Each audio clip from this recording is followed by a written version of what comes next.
Hey everybody, welcome to Pack One Pick One number 230 on the Mana Leek. I'm John as always, and I've got another pack of Mystery Booster, the set that I guess time forgot, unfortunately, due to everything in the world right now.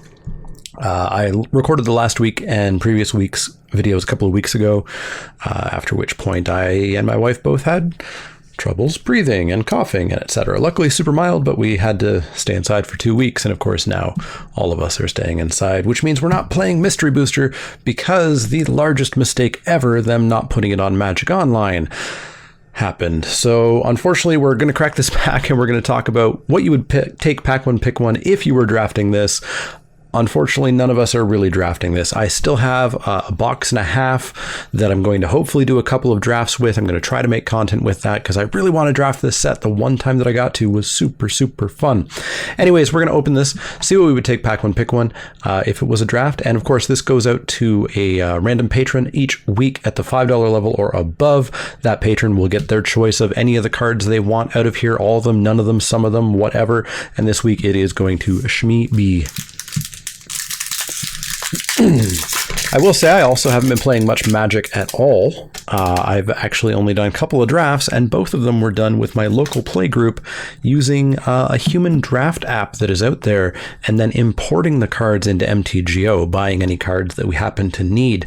It worked out to most drafts costing most people less than $1. And even if you do have to buy something like an Oko for $14, you can sell it back for $13 and you still drafted for $1. Super fun. We've been doing that each week, and I'm definitely considering figuring out if we can do it for viewers. Let me know if that would interest you. We did original Innistrad last weekend. Anyways, up first we have an acrobatic maneuver, 2 and a white for an instant. Exile target creature you control, then return that card to its owner's control. I've totally missed this. Then return that card to the battlefield under its owner's control. Draw a card. So it's 3 mana for an instant speed flicker from Aether Revolt. It's fine if you're going to do some flicker shenanigans, which definitely seems to be something that you can kind of do. I've seen this card pop up a couple of times in crack packs and random pack openings to satiate my lust for pack openings. Yeah, it's fine, but it's obviously nowhere near a first pick. Our second white card is a Sacred Cat from Amonkhet, a single white mana for a creature cat. It's a 1/1 with lifelink, but it's got Embalm. If it's in your graveyard, you can pay a white, exile it to make a white token copy of it that's also a zombie with no mana cost. Embalm only as a sorcery, of course. It's Escape before Escape was a thing. So it's a 1/1 for 1 with lifelink that can come back as a 1/1 for 1 with lifelink. It's okay, but it's far from a first pick. Our first blue card is River Darter. River Darter is 2 and a blue for a creature Merfolk Warrior. It's a 2/3 from Vixalan or Rivals? Rivals of Ixalan. It can't be blocked by dinosaurs. Big whoop. You're probably not going to come up against dinosaurs, so this is just a 2/3 for 3, which is real bad. In this set anyways. It's an okay filler creature card, but in this set you can probably find better. Bastion Inventor is up next from Kaladesh. 5 and a blue, or Aether Revolt? Aether Revolt. 5 and a blue for a creature Vidalcan Artificer. It's a 4/4 with Improvise, which means you can tap artifacts to pay for the colorless part of the casting cost, and it's got Hexproof. It's okay. This card was actually vaguely annoying in Kaladesh. The casting cost, even with Improvise, was still a little bit too much for it, and there weren't that many stupid auras that you can put on it. Ultimately, it's just a filler card, and certainly not a first pick. Up next is Cackling Imp from something.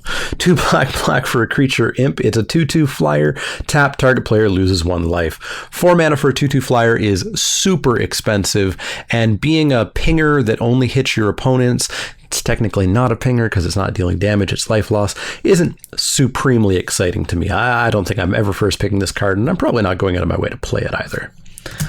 Up next is Fenhauler from Aether Revolt. A lot of Aether Revolt in this. I guess the first card was Kaladesh, wasn't it? 6 and a black for a 5/5 Improvise, which we just talked about, and it can't be blocked by artifact creatures.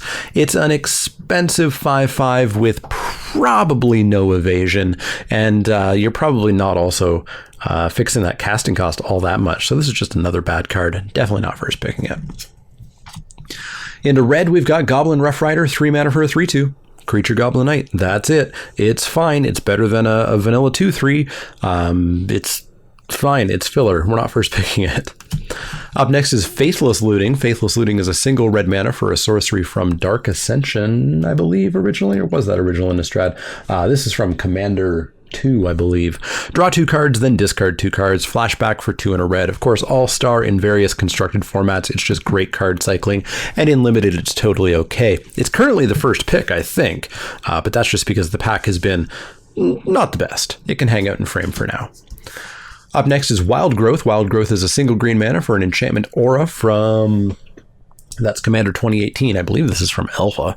Enchant land. Whenever enchanted land is tapped for mana, its controller adds an additional green mana. There's some ramp if you want it, if you're going to go to big fatty things, but that's not a first pick card.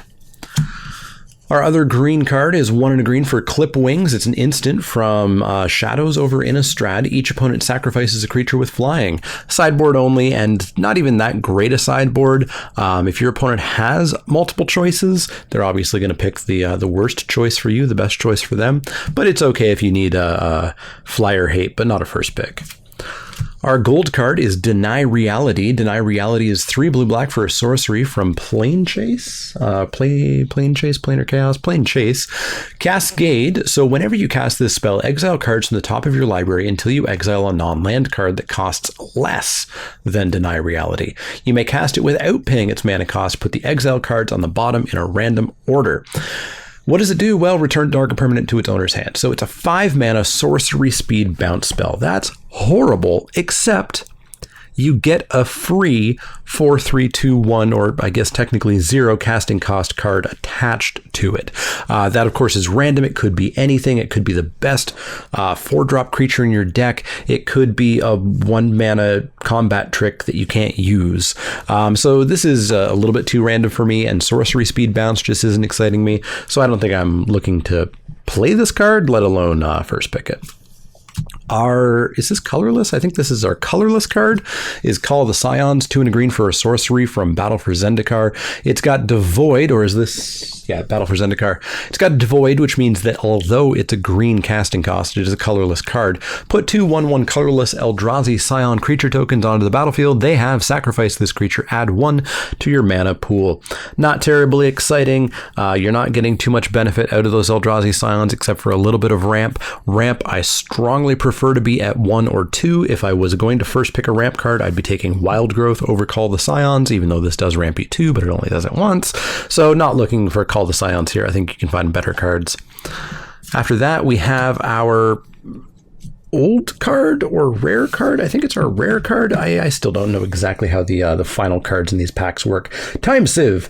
Time Sieve is blue-black for an artifact at rare from one of the Alaras. I don't know. You tell me.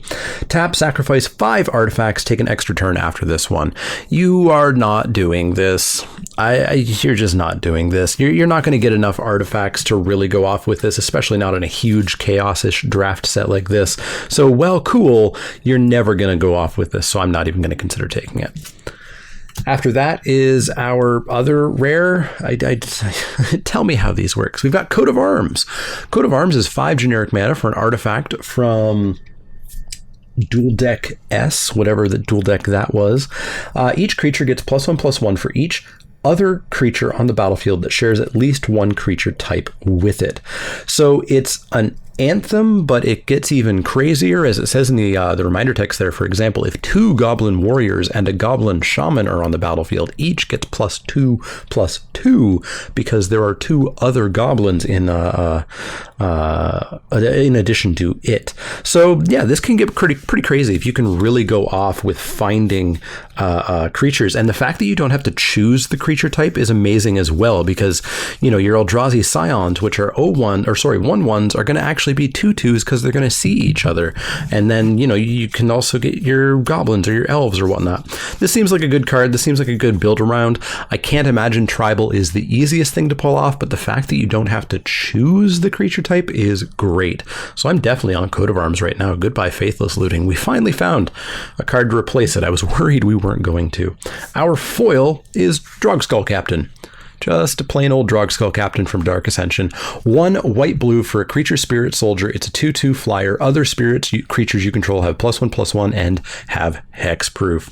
This obviously was significantly better in Dark Ascension, where there were spirits everywhere. You're probably not going to be able to find spirits. I don't believe we saw a single spirit in this pack, so I'm definitely not going to first pick that. I think this is a pretty easy coat of arms for me and a pretty weak pack otherwise. Let me know what you've taken in the comments down below. Would you have taken the Time Sieve, the coat of arms? You're just going to go straight card value with Faithless Looting? Let me know in the comments down below. Let me know if you've been drafting Mystery Booster. You probably shouldn't have. You probably should be staying at home. Maybe you live in a house of Magic players. Let me know how it goes. Let me know as well, as I mentioned, if you'd be interested in doing some viewer drafts. I'm going to look into seeing if I can figure that out. I think it would be a lot of fun, and we could do any set. But let me know. Anything you want to let me know in the comments down below. I'm hoping to be back streaming shortly and back to Spiky Saturday, especially once Ikoria comes out. Of course, with my wife being home all the time, it's a little bit harder to find time to stream.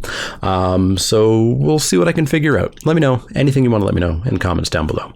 If you do have any questions, comments, or suggestions, you can always find me over on Twitter, Twitch, and Facebook. You can find me at patreon.com/ShManaLeek, where if you become a $5 backer or above, you get your chance to get all the cards, none of the cards, some of the cards out of the pack each week, like Shmi did this week.